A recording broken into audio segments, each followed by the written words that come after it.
Hey ladies and gentlemen, Steven here from the YouTube channel Redolessence. Thank you so much for tuning in. And in today's episode, we're going to be taking a closer look at the newest release by the company Versace. And this one is called Eros Flame. So stay tuned.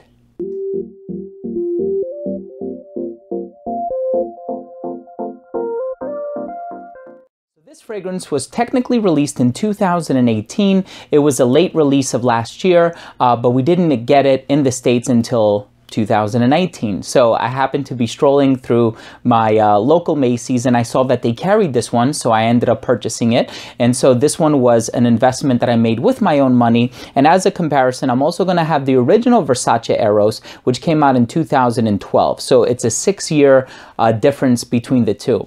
Now, the original Versace Eros, composed by Olivier Pichot, just like the associated flanker, is a fragrance that was very heavy on notes of like vanilla, tonka bean, also a little bit of mint in here as well. And it is a fragrance that sort of kicked off the tonka bean train, so to speak. And so you saw a lot of other fragrances that were released in that similar time frame. I'm talking about fragrances like Paco Rabanne's Invictus, Atado Wanted, all of which seem to have that sort of coumarin tonka bean feel to them. And then this one sort of takes it in a perceivably a darker, but it's actually a lighter direction. So this one with a name like Eros Flame, you expect this to be a fiery blend of various different ingredients, but believe it or not, there's a whole lot of citrus in here that I think is lacking in the original. So I'm going to tell you what I get from the smell. Let's start things off with a very quick look at the presentation.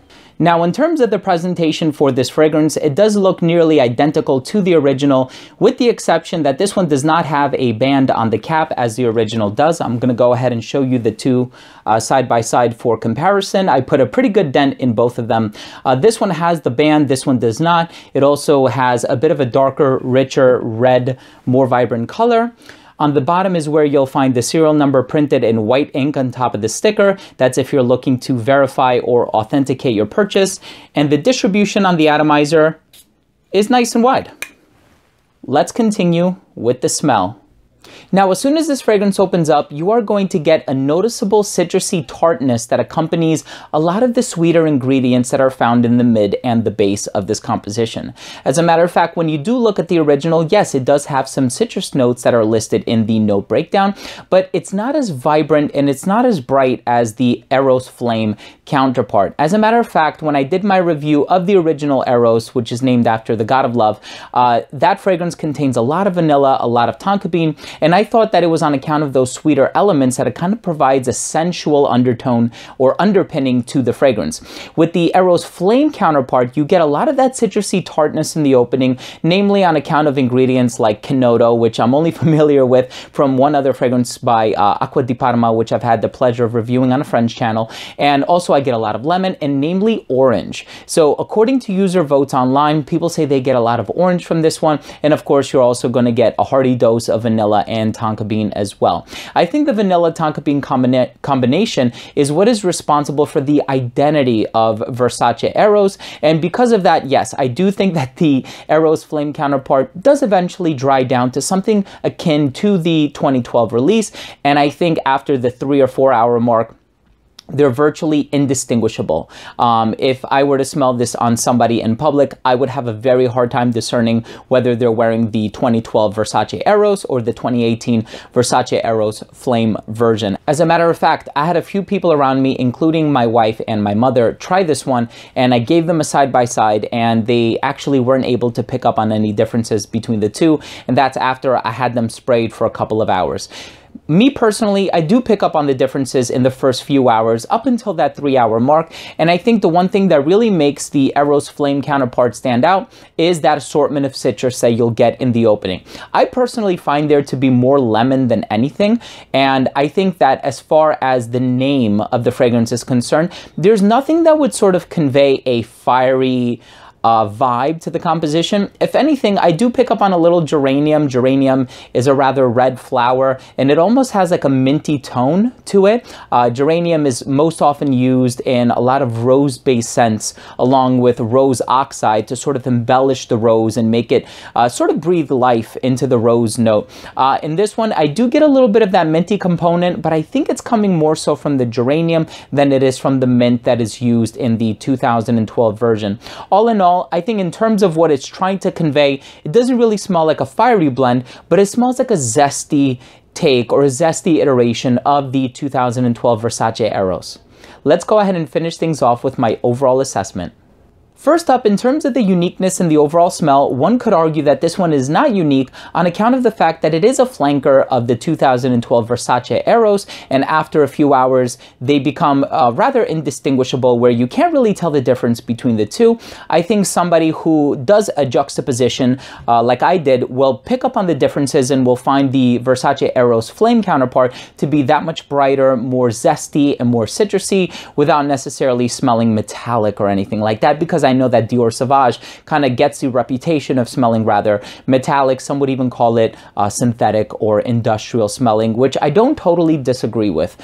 In terms of the longevity for this one, it was rather solid. I got 8 hours. Projection was wonderful for the first 2 hours. It radiated between an elbow's length and an arm's length.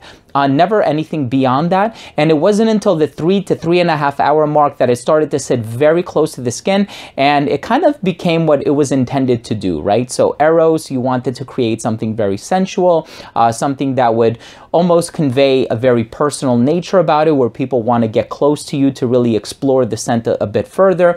And so that really doesn't happen until it becomes a skin scent, right?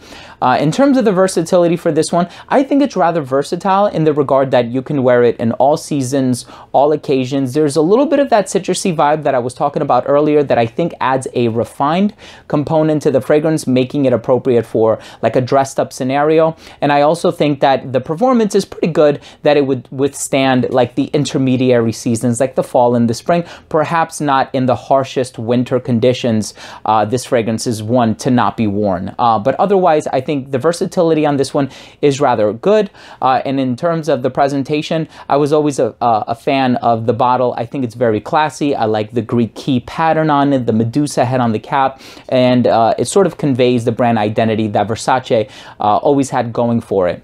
So my final verdict on this one is, if you're in the market for a lot of vanilla, sweet, sort of tonka bean, coumarin based scents, namely fragrances like Paco Rabanne's Invictus, Paco Rabanne's 1 Million, Azzaro Wanted by Night, perhaps even Man Obuson Intense or Mandarina Duck Pure Black, this one would fall along those same lines, perhaps with a bit more citrus to it, kind of opening up and making the fragrance a bit more ethereal while adding a little bit of dimension to the blend as well. If you were to ask me for my opinion which one I prefer between this one and the original, I would actually go with the flame counterpart. I think it's that much more perceivable, that much more recognizable. I think the citrus adds a really nice element to the composition, and for a hefty dose of citrus that is used in this scent, it actually lasts for a considerable amount of time, and I do think that that is on account of perhaps the Canodo note that is used in this blend. So there you have it, ladies and gentlemen. Thank you so much for tuning in. That was my take on the new Versace Eros Flame. If you own or have tried this fragrance, I would love to know what you think. Leave a comment down below. Also, if you are new to this channel and you did take something of value from this video, I would really appreciate your subscription. All you have to do is click the red subscribe button in the corner, and this way, whenever I do upload future fragrance-related content, it will get delivered straight to your feed. You never need to worry about missing any of my content or having to search up my name. Thanks again for watching, everybody. I love you guys. We'll see you in the next episode. Bye.